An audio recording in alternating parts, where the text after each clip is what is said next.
the 21st of August, and we have Paula Fenner here. How do you say your name? Fenner. Your full name? Paula Fenner. Paula Fenner. You're going to have to sit closer and talk right near here, or it's not going to pick it up. And what's your date of birth? 8/4/53. 8/4/53. And where were you born? In Baltimore, Maryland. That's wonderful. It is. Why? You're my first person from Baltimore. I love Baltimore. It's a cool city. And what's your permanent address? 2035 Park Road. You don't have an address, like your parents' address or anything? Oh, well, yeah. What's that? 4414 Univista Vista Avenue, Baltimore. That's my parents' address. I haven't lived there for years. Okay. Why don't you tell me a little bit about your life growing up, the important things that you think, your frustrations with facing life, using, getting help, your new spiritual path, your pain especially, because I think the pain is going to interlock everybody. Okay. I guess my first memories are memories of pain and frustration. I don't have any childhood memories, or very few childhood memories, where there's happiness and a sense of peace and contentment. My first recollection of life was always wanting to be older, cooler. Well, then I didn't call it cool, but more somehow, I don't know what the word is. I didn't feel like I fit in. I felt different, and I felt like that there was something wrong with me, the changing of which would make everything okay, but I didn't know what it was. And so I was frustrated. My earliest memories were painful, frustration, upset, alienation, isolation. And I didn't know what to do about it. But I knew that if I was smart enough to know what to do about it, everything would be okay. I felt defective. I had a lot of fear. I had horrible separation anxiety ever since I can remember. If my mother wasn't in the room, I didn't think she was there. When my parents went to bed at night, I'd scream and cry and get hysterical because I couldn't see them and I didn't think they were there. I didn't believe that if you weren't in the room, you weren't real. And I was alone.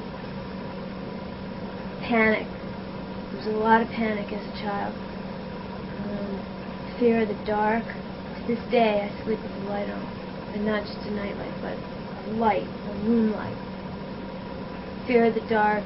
I used to hallucinate creatures on the wall and stuff when I was a kid. I used to have to call my mom and ask her if anything was, like going to come in my room and do terrible things to me at night. I had a real problem. I was an only child, and I had a real problem sleeping. I always had to have my mom come and sleep with me, and it was really disruptive to the household. I was just phobic about being left alone.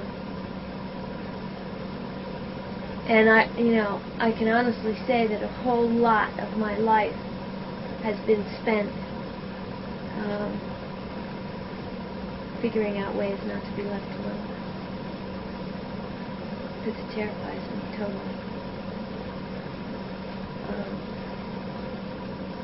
I used to sleepwalk, and I had and still have very bad nightmares where I wake up shaking and screaming that I'm very afraid.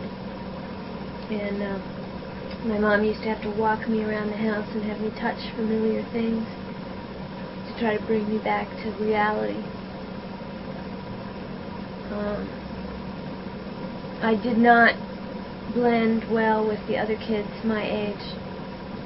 I didn't even go out in the backyard by myself till I was 5 years old. I didn't have friends. I wanted to have friends, but I was a geeky little kid, I was an outcast. Nobody wanted to be my friend. And some of the most painful memories I have are running around, behind little girls in my class in like first and second grade and begging them to be my best friend. It was always like running behind trying to catch up with somebody and saying, "Will you please be my friend?" And people would laugh at me and shit, and it was really awful. I used to get teased and bullied a whole lot because I was real skinny and I had red hair and I had thick wingtip glasses and orthopedic shoes, and I was just a total geeky kid. And I was just miserable. I think my parents, my mother was she needed for me to need her, and she nurtured my fears unconsciously, but she nurtured my needs for her, so that I didn't step out when most kids do and try to start making myself socially interact with other kids, because I could always hide behind my mom, and she sort of nurtured that, and I think that was really bad. Although I know that it was unconscious on her part, I never got sort of kicked out into the world, and it hurt me a lot of years later. It still hurts me today when I realized that there's no place to run anymore. My mother's not there anymore. She's there, but not in the same capacity.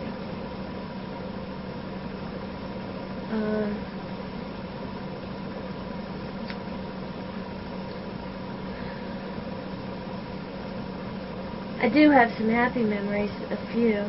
I remember lying on the backyard lawn with my father, stargazing, and trying to name the constellations, and I always felt real peaceful.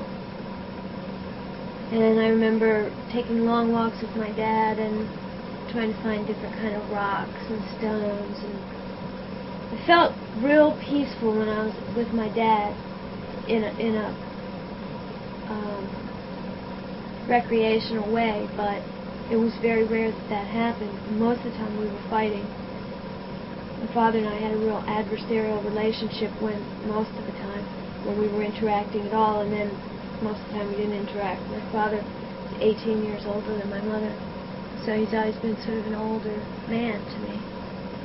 And he was pretty secluded and not a very introverted man, and a very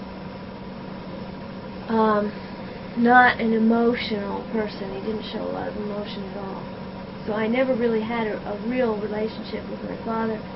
But the few times that, the scattered times that we got together and related, I loved it. I experienced some peace.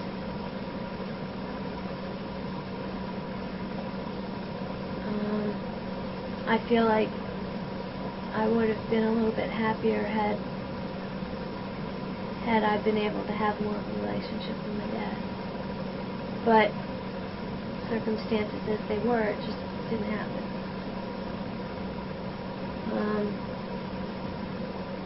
School was terrifying for me, mostly because I was an outcast and terrified of the other children.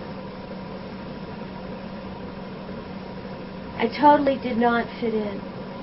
Not in my thinking, not in my feelings, not in my appearance. I was just not right. It was just like one long, painful process, my childhood. There were, of course, like scattered moments when things worked out well. But most of the time when they did, all I could think of was, well, you know, this is nice, but it's fleeting, it's temporary.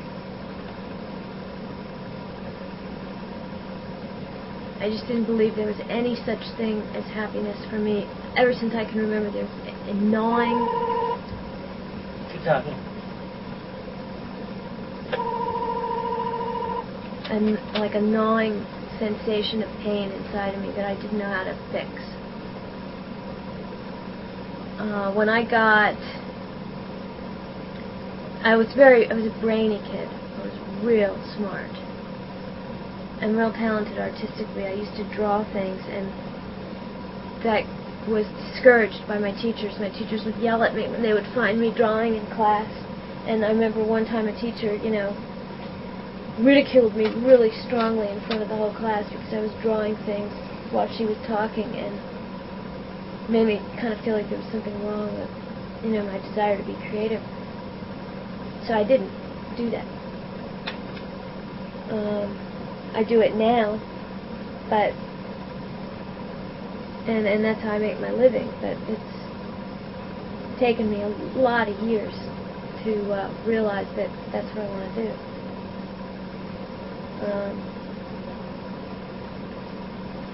Anyway, I was a real brainy kid, and I was pretty, you know, kids are cruel and weird, and people made fun of me because I was smart. And it was another way for me to feel different,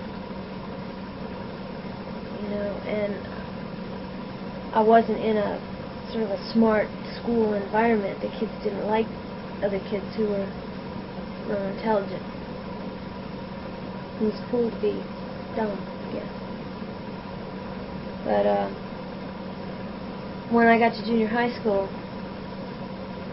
you know, it's like I made a decision that I'd been in enough pain for enough time, and I didn't want to be in pain anymore, and I looked at the people that I wanted to be like, the people that belonged, the people that fit in, and they were the kids that were,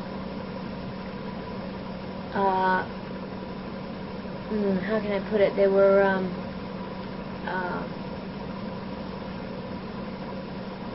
kids that weren't following the rules. And you know, I wanted to be part of that gang. They looked like they were having a lot of fun. And I can remember making a conscious decision to learn how not to be a nerd. And the only way for me to do that was to misbehave and be worse than they were so that they'd look up to me. And I did that.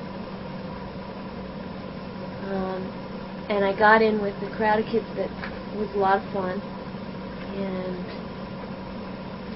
they weren't really doing anything too awful, but they were just sort of the bad kids. And I did everything I could from that time on to promote being accepted by those kind of people, and to devalue everything that was established as the proper way to be. So I took everything to extreme. I hurt and I wanted to feel better. By the time I got to high school, I pretty much found myself fitting in, but I still had the feelings about myself that I was an outcast and I was a fraud, and I was acting the part really well. And if anybody ever found out, I no longer belonged to that social club. So my life was about convincing people that I was cool. And I had my two best girlfriends in high school were like really beautiful. They had really beautiful figures, and I was like a stick. And I really hated my body at that time because I had no breasts, and I was really skinny, and they were really voluptuous, and all the men wanted them, and it was really a setup. I felt pretty miserable. And then when I got to be like a junior in high school, the whole hippie thing was in full swing, and I discovered that, you know, I could shed my bra, but they couldn't, and I started to be a little bit more of what cool was all about, and I maximized that, and I started, you know, taking pills. The first drugs I ever did were, the first drug I ever did was alcohol, and I got really drunk. I guess I was 15, and drank some beer, and I didn't get really drunk, I got like tipsy. That same year I also got pregnant, and it was like maybe the second or third time that I'd ever had sex, and I got pregnant, and that was really a harsh thing.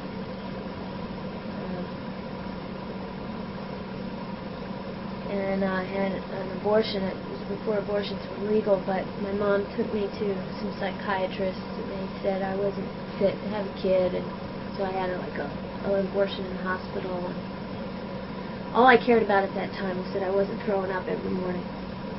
I never even thought about it until much later. But anyway, the first drug I ever did was alcohol, and you know, I wasn't all that crazy about it. But in school, a girl gave me some pills, some speed, and I really liked it a lot. And I knew that that's what I wanted to do with my life from that moment, was to take drugs. Because the minute that I found myself totally altered chemically, I was very happy. I did not have to deal with the empty hole inside me, and I felt confident and able to function, and I knew that I'd found the answer. And I started smoking dope and taking acid, and you know, I was a drug machine. Anytime, anywhere that I could, you know, I did every drug I could get my hands on. And from that point on, I spent a lot of my time totally wasted. I liked, you know, amphetamines the best. And I really don't remember a whole lot about high school after that.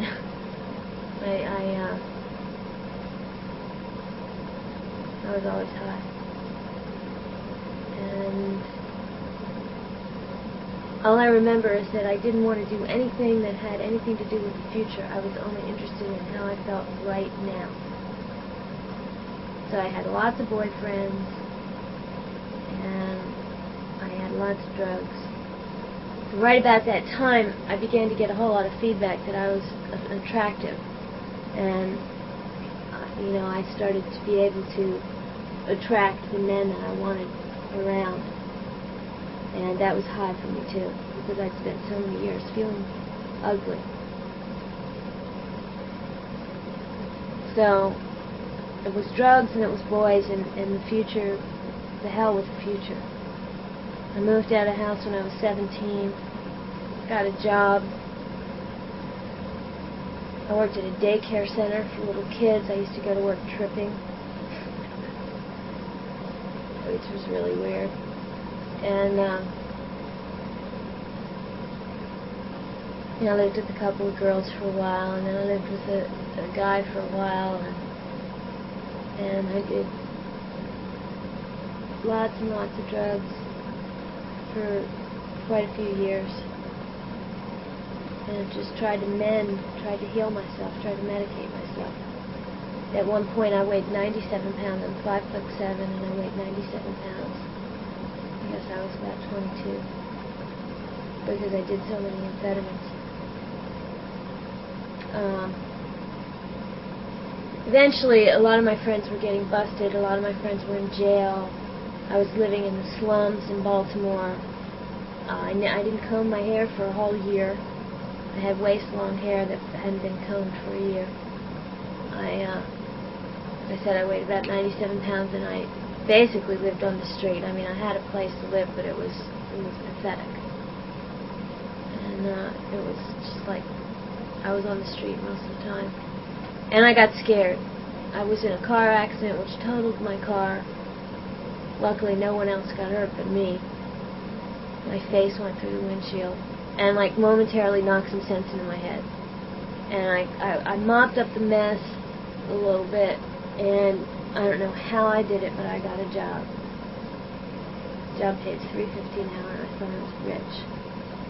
It was like a secretarial thing, or like a clerk thing, and I knew how to type, so I called myself getting clean because I was afraid of what was happening to me. I was very paranoid, and I was afraid I was going to end up in jail, and I'm real claustrophobic, and I think I would die in jail. So it was like survival. Within a week after deciding that I couldn't live the way I was living anymore, I had moved out, broken up with my boyfriend, gotten an apartment, gotten a job. It was like, I'm not really sure how all that happened, but I remember that it only took about a week. And I'm talking too much about the past, aren't I? No, you're doing great. You've been the best person so far.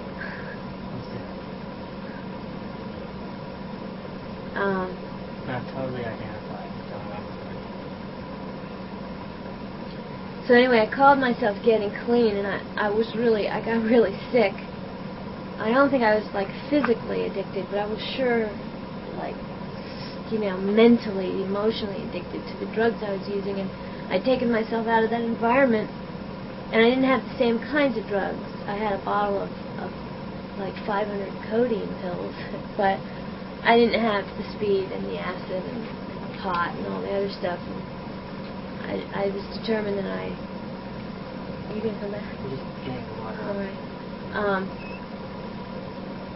I was determined that I wasn't going to use those drugs anymore because I didn't want to be in that kind of unsafe environment. Getting busted was my biggest fear. So, you know, I worked this job and I, like, re-entered society. I had 2 pairs of jeans and 3 t-shirts and 1 skirt and blouse, and I'd wear the same thing to work every day. It was really embarrassing. And I felt like I was on some kind of uphill thing. I felt like I was getting better. So I tried to become friendly with the people I worked with because they weren't addicts. I mean, I didn't know I was an addict at the time, but in retrospect, you know, they weren't addicts and they had something I wanted. And, you know, I tried to fit in with those people. And I felt, again, like a total outcast, masquerading as, you know, a semi-normal person.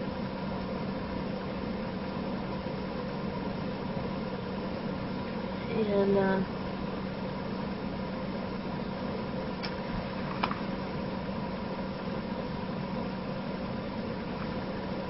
it was really hard. It was the hardest thing I've ever done. To, like, try to fit in with people who had a real jump start on life compared to what I had. But I did it. I was like a good little soldier. You know, I tried really hard to be accepted. I didn't function very well in the job, but I kept it. And I also kept my pain. I never got rid of that gnawing, empty, black, foreboding sensation inside myself that just really overwhelmed me, except when I was high. And what I discovered was that I didn't have to put myself in real dangerous situations to get high. All I had to do was get a prescription for Valium from a doctor, or get a prescription for codeine for menstrual cramps, and I could pretty much scam my way into having some drugs. So I had completely dropped the hippie look and the whole idea of that, and I was really trying to be a part of a society that I didn't feel a part of at all. But I was determined I was going to work really hard at it, and I managed to get my drugs another way. And I also discovered that I liked opiates. I liked narcotics. I liked to feel downed out. So I went on that way for, like years. I managed to become like a real good secretary, and I moved from Baltimore to Washington totally impulsively. I just, decided one day that I wanted to live in D.C. I had a boyfriend that lived here, and I liked the city. It seemed glamorous to me. And one day I was living in Baltimore, and the next day I was living in D.C. I just split. I didn't think about it. I didn't plan it. I just impulsively left. And I don't know, my whole life seems filled with like really strange, impulsive decisions like that. But I had a little bit of time under my belt as far as working and earning a wage, and I felt a little more confident. And I came here to D.C.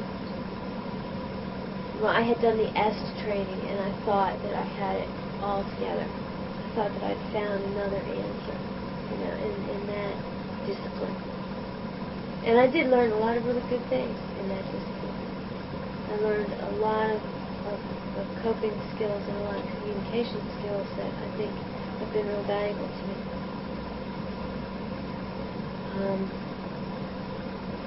But it did never stop me from getting high.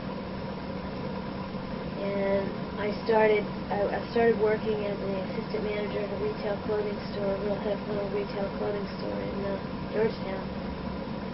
And I did real well at it, and I was real respected. I made real good sales. I did real well.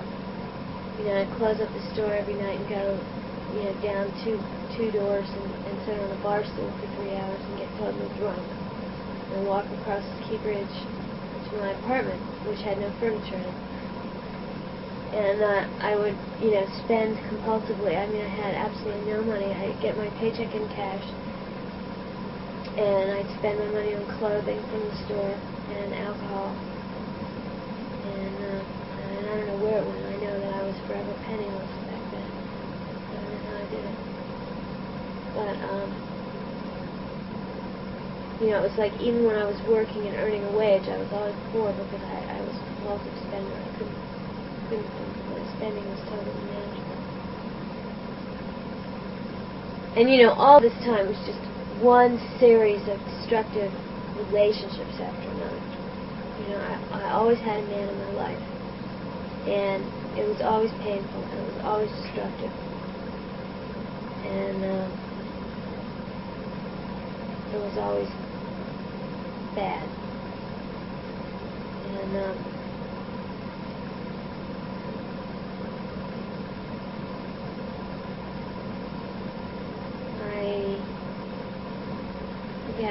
it's kind of a blur to me what happened back then. But I stopped working at this retail thing because I found this man that I was living with that was very conservative, and he didn't like me staying out late. And he used to beat me up when I come home late, and I was getting a little scared. And he was an alcoholic, and I was frightened. And so I quit. I told the general manager that I didn't like working late anymore, and he fired me, which I knew he would if I told him that. So I left that job and went back to being a secretary. I got a pretty decent job, and I continued to use drugs and alcohol. Drugs, excuse but now I'm getting really like stuck. I mean, I know where I want to go, but I can't remember a lot of stuff right now. Keep talking. We got 90 minutes.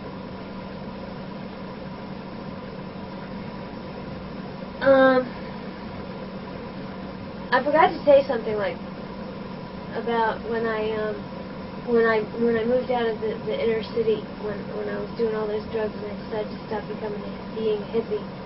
I also discovered at that point that I was pregnant again, and I had like left everybody, all the friends that I knew, and I was alone in my apartment, and I was getting sick every morning, and I was frightened, and I went to Planned Parenthood, and they told me I wasn't pregnant, and I didn't know what was wrong with me.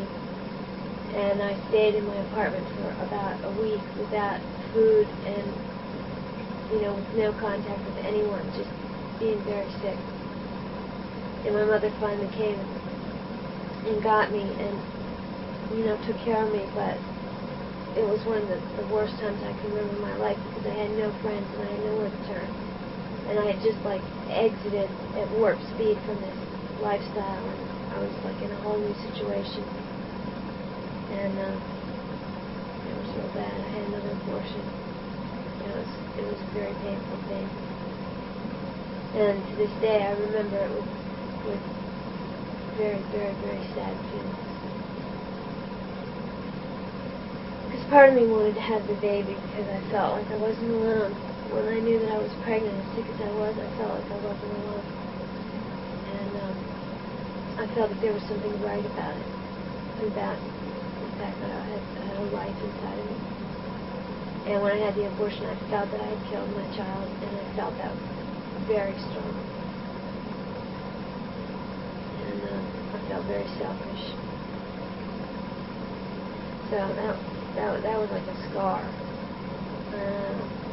I still have pain about that. Anyway, back to wherever I was. I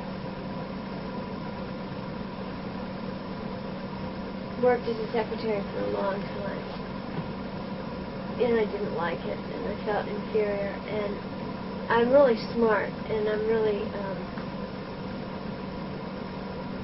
I can be very articulate, and I'm very well read, and I began to notice that there were people that I wanted to hang around with that all had like gone to college and had professional type jobs, and I saw my being a secretary as a barrier that was keeping me from being around the people. Again, there was always somebody out there that had something. The grass is always greener and all that stuff. I was like trying to climb my way up into some kind of acceptance. Anyway, I began to aspire to doing things other than being a secretary, and I'd always been very artistic. And I decided that if I could make my living doing commercial art, that I might have better feelings about myself. So I proceeded to teach myself some things. I couldn't go to school, but I definitely had the capacity to learn. I went to school in the evening, and I began to do some freelance graphics on the side. And one thing led to another. I was really obsessed with learning how to do graphics and learning how to do design. And I worked an 8-hour job during the day, and then I'd go home and work another 10 hours at night trying to learn how to do this stuff. Because I thought that would fix me. And eventually I got a full-time job as a graphic artist. And I really felt that was it.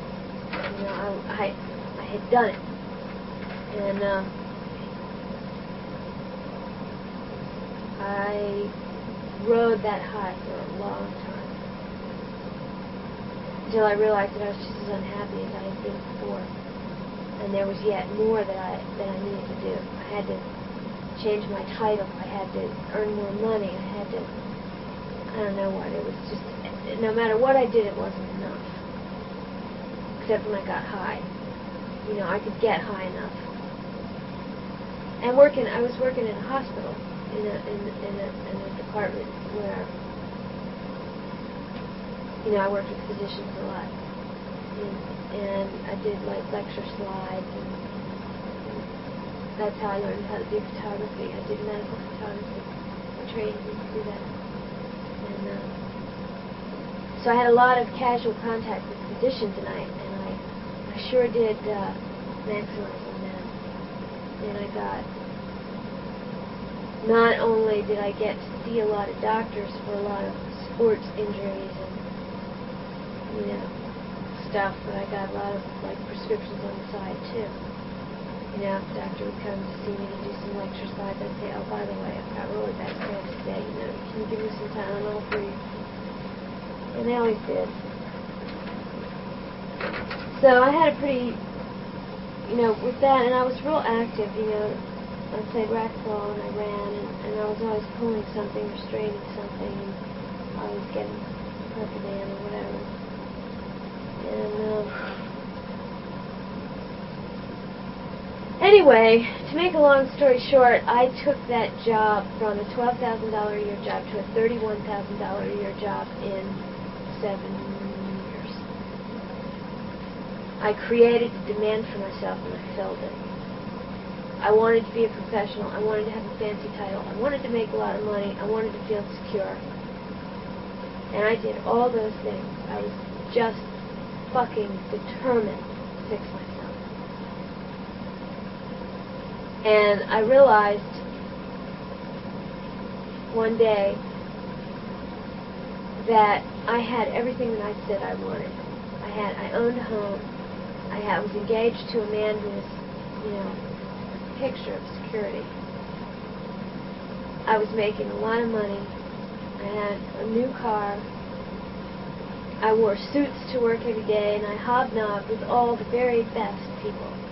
I dragged myself up from this little street dope fiend hippie to a person who commanded respect. And I still wasn't happy. I was still trying to fill the hole.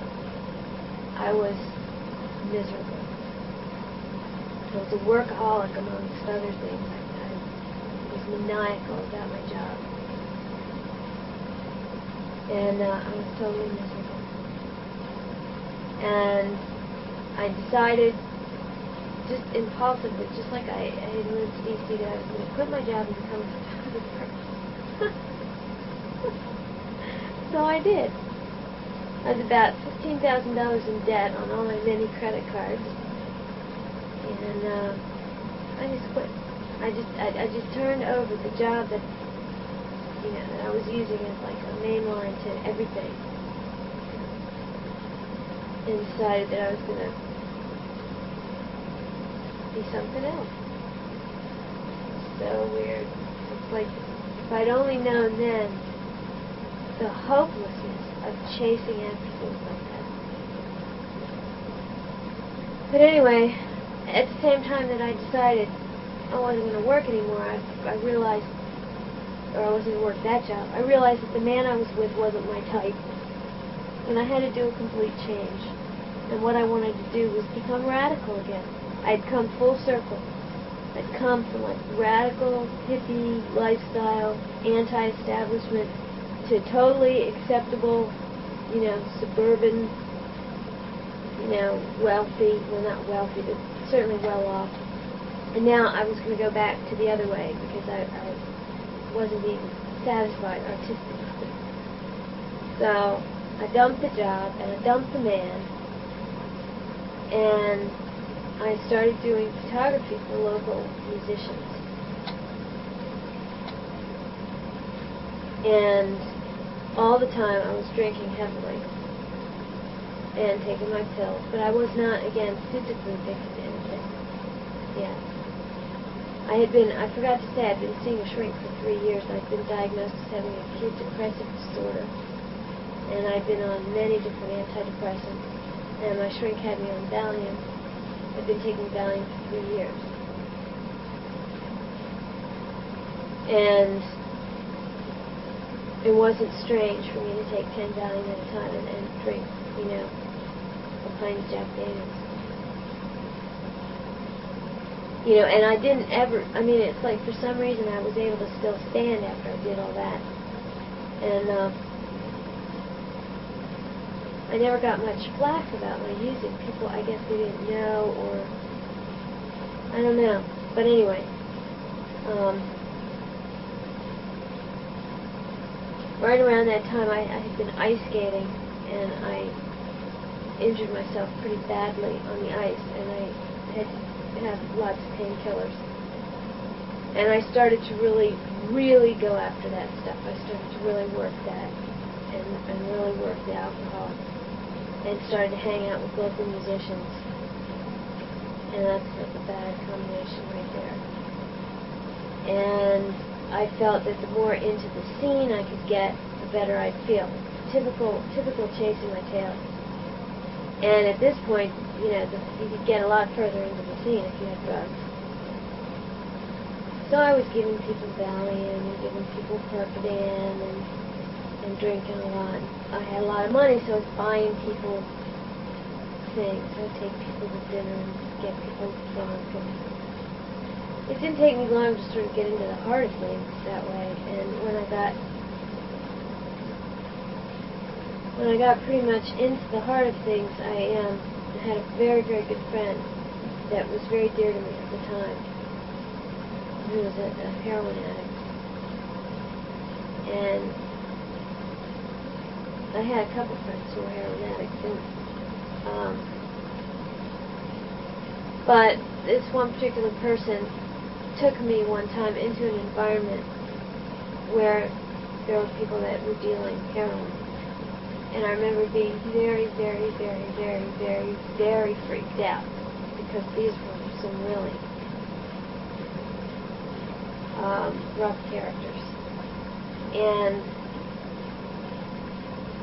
knowing that I liked opiates so much, I thought that I would probably like heroin. And as payment for running this person around a little bit, I was given half a bag of dope. And I tried it a little bit at a time, and I didn't really get off very much. But that one contact with those people all of a sudden launched me into another set of folks that always had heroin. And I remember as I can't even remember the exact circumstances, but again, as payment for a favor done, I got another half a bag of dope, and this time I did the whole thing all at once. I snorted it, and I OD'd. I mean, I was like, I couldn't walk. I was throwing up. I was sweating, and the girl that gave me the stuff had to like walk me around, you know, for a really long time, and like drink. I had to drink lots of milk. I mean, I didn't like OD like I had to go to the hospital, but I definitely took too much. So, of course, the first thing I wanted to know when I got out of it was how I could get some more. And I had a lot of, at that point, I had enough exposure to heroin addicts and junkies to know what the deal was. And it was like I made a decision. Somehow or another, it was my disease. This is it. I found my drug of choice. Really found my drug of choice. And I just burned from that point forward. I found out how to cop, and I bought 10 packs of dope, and within a month I was totally physically addicted to heroin. And I was snorting it, so I just blew my nose out. To this day, I don't have my sense of smell. It's definitely not right. But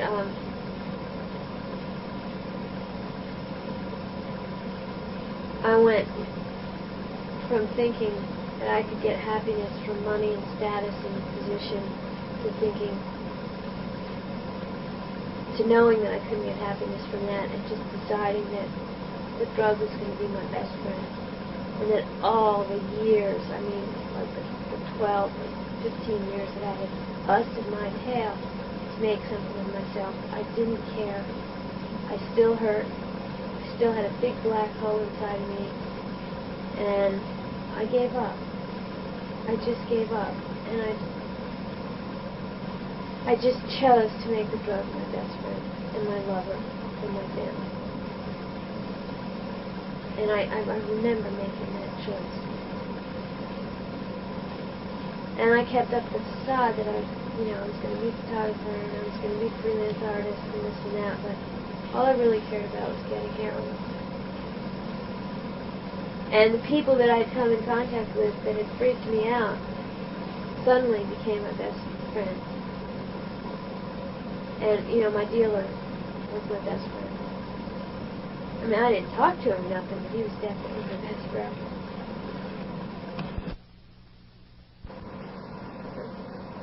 Your dealer was your best friend? My dealer was my best friend. Isn't that what you just said? Yeah. And,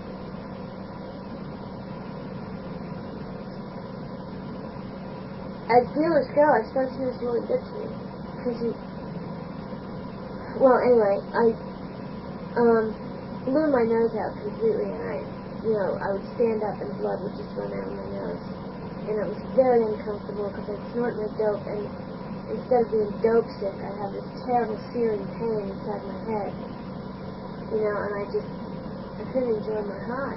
And I'd sworn I'd never use a needle, but my entire consciousness was in my nose. I couldn't stand it anymore.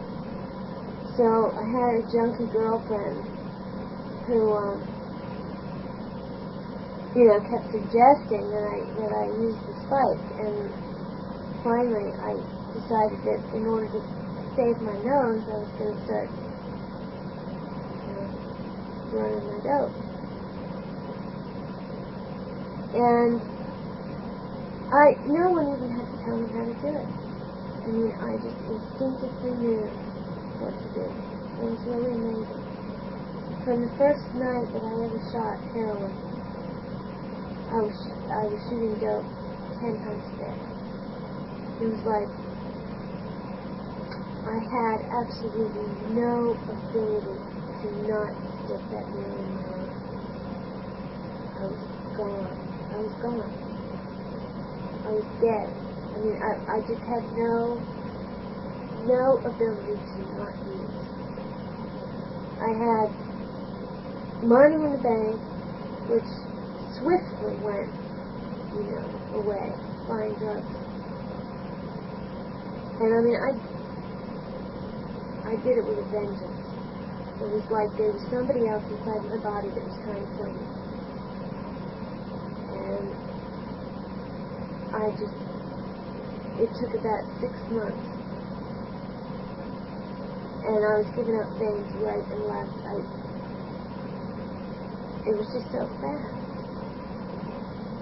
It went from being something that made me feel more creative and more enthusiastic and more able to deal with life to something that was just killing me. And I believe I was trying to kill myself because I used to get some very grim pleasure out of realizing that I was an addict. And I kept saying I was going to stop. I never did. I mean, I just couldn't. And things that people that I had said, I'll never be like them, I was like them. I can remember spending time at my dealer's house, and I can remember saying to myself at one point, I'll never, ever come back to this place again, and next thing I know, I was there every other day.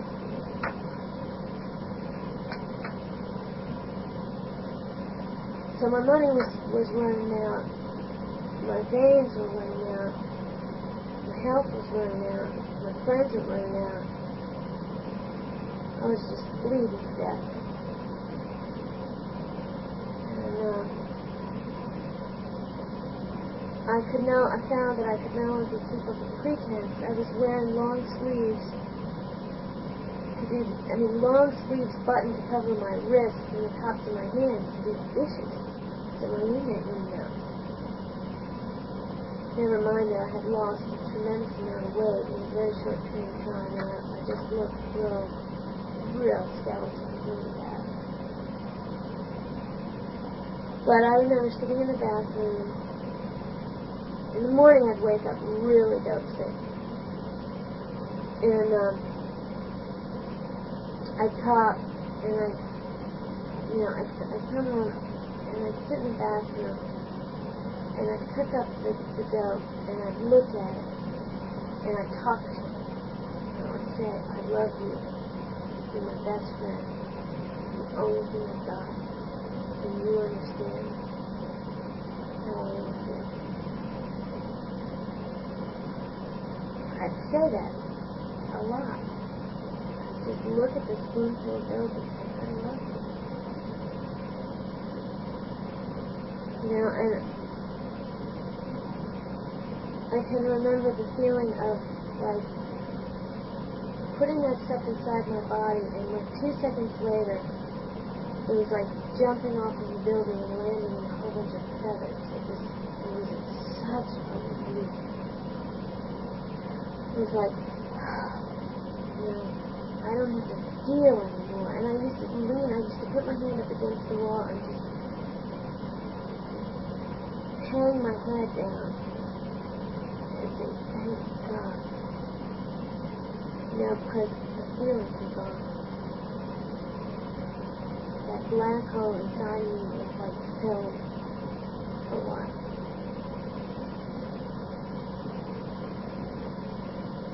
And I mean, how could I stop? It was like I was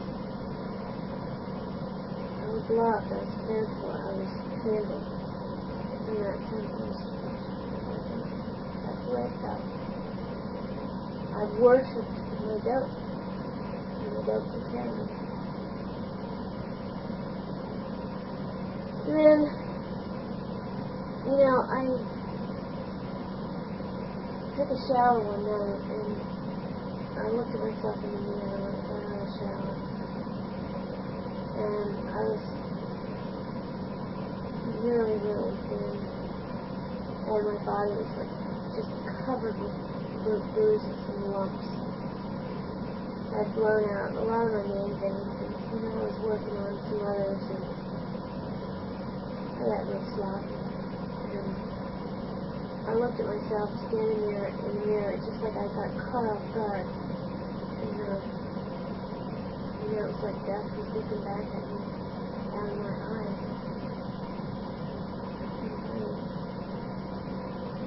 I got really scared, because I knew it was only a matter of time. I think I had maybe $200 left in my name.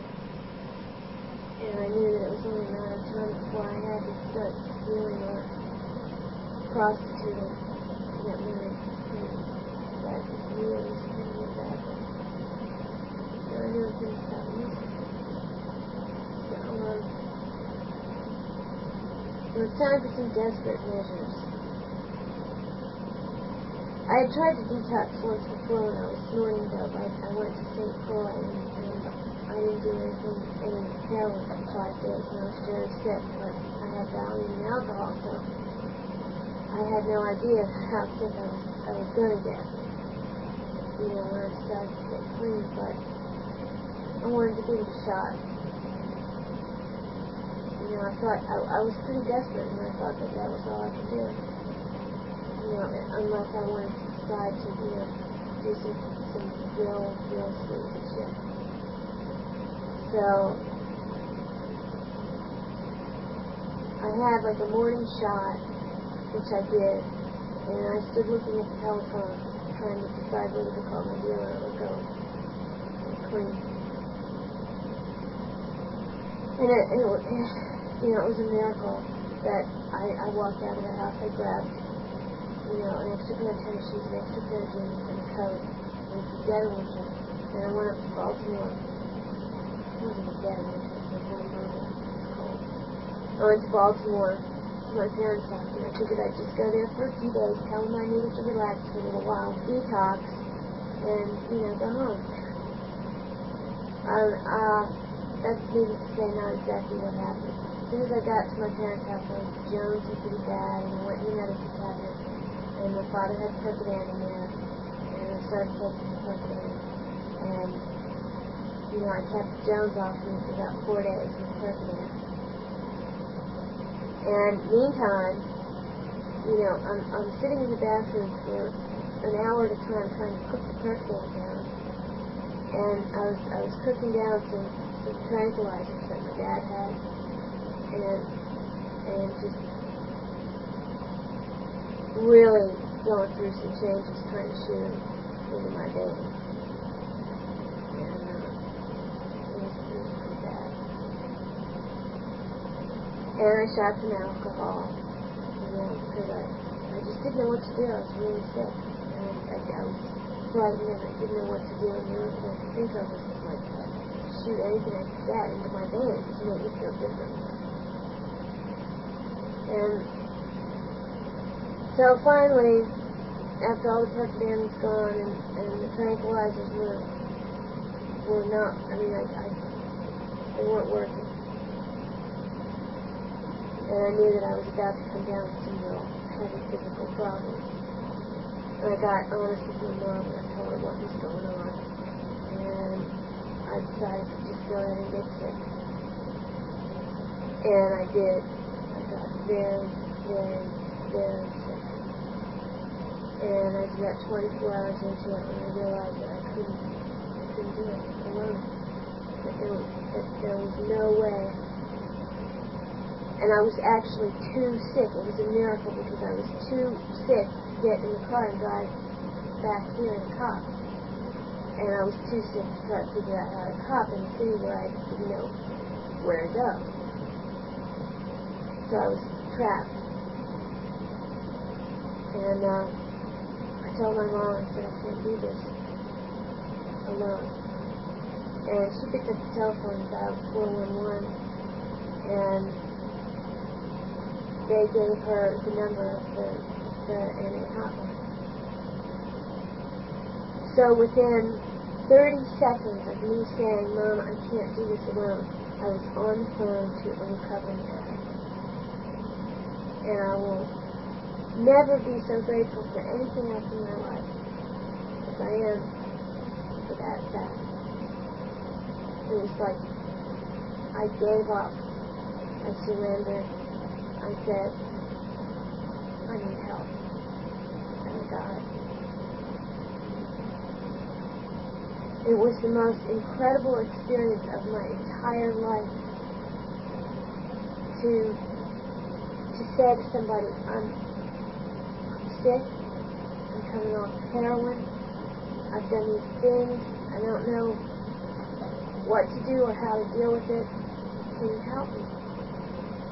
You know, and to have that person say, oh yeah, I remember when that happened to me, and you'll feel like this and you'll feel like that, and go to me.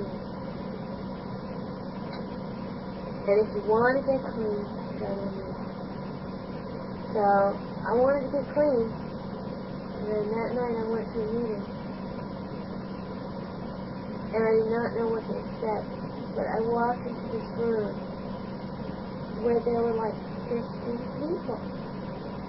And they all looked normal.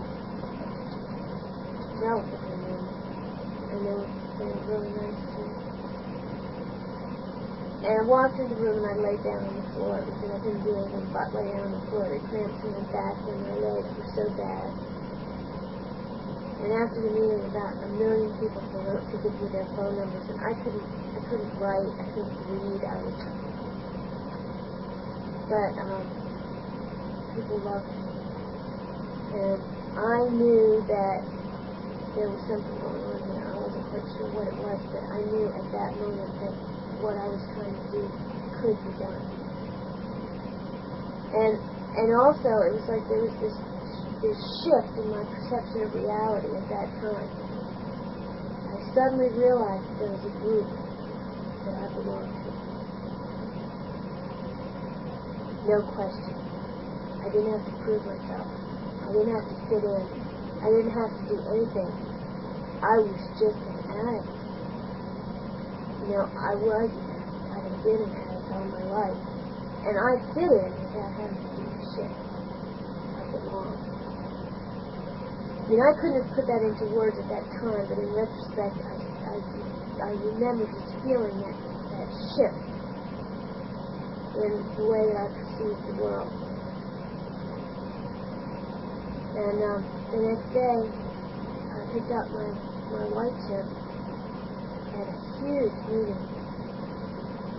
I mean, people had to help me up to the secretary. I couldn't, I was having a hard time walking. And the second day that I was clean, I called the hotline and I talked to a man who, this day, I said he was going to take my life. He talked to me for hours, and he called me back later that evening. And from that moment, it was like I was his project. You know, he called me and talked me through the night. He had to get up and go to work at 7 in the morning. He talked to me from midnight to 2 a.m. every single morning. I was detoxing. I couldn't sleep. And he just picked me up and put me on a path that I'm still on today, which is like recovering from disease addiction. And, I asked questions and he answered them. I said, how do I do this? Why am I like this? What's going on? What does this mean? And he answered those questions. And there was no reason on earth that it didn't care about me. We were from totally different worlds, had totally different interests. It was unconditional love. And I felt like I had a friend. And somebody to guide me. And, words can't express how grateful I am. I just don't know what to say about it except that it's good in my life. And I've gone to a meeting just about every day since then, and it's 9 months later.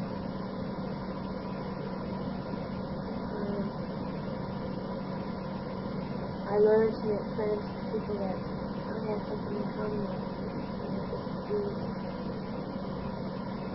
And recovery, like it's not easy. But I have something now that I've never had before, and that's a place where I belong. Family where I belong too.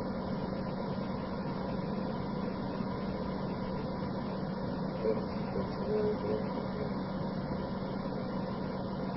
I mean, I just don't think that saying it can get enough of the feeling.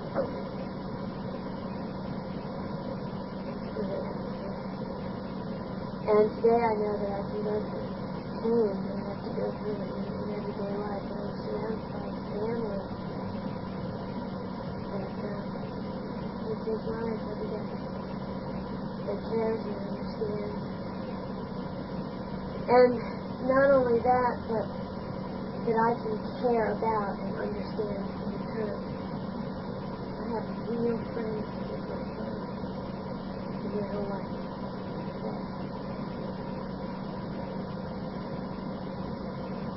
And I got some real good guidance and steps. Those first 10 days I was detoxing. And I got some real exposure to recovery in this program. And I came back home to Washington and was lucky enough, fortunate enough, higher powered enough to walk right into another group of people who were just as serious about recovery, just as committed to this fellowship. And I just sunk myself right into the middle of it, and I decided to go and I still have a lot of pain, and I still want to lose sometimes. My mouth waters when I see a new vein popping up. But, I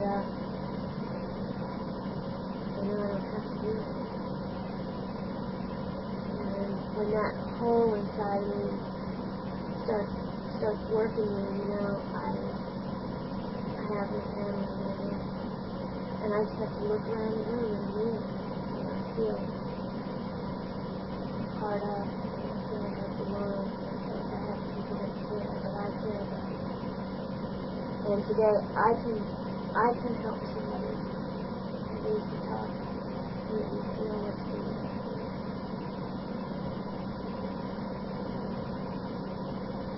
Well, lately I've been thinking hard how much it means to be part of this fellowship of recovery.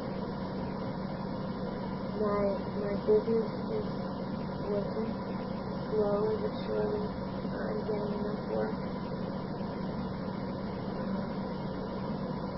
I feel like that just one day at a time I'm going to be success, and I don't mean success like what I was looking for before, but success from the inside out.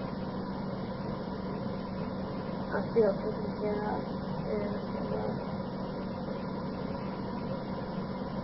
And I'm still an addict, and I still have some very strange thoughts and some very strange feelings. And today I can feel those feelings and those thoughts, and I don't have to run away from them. They're not going to come. And I don't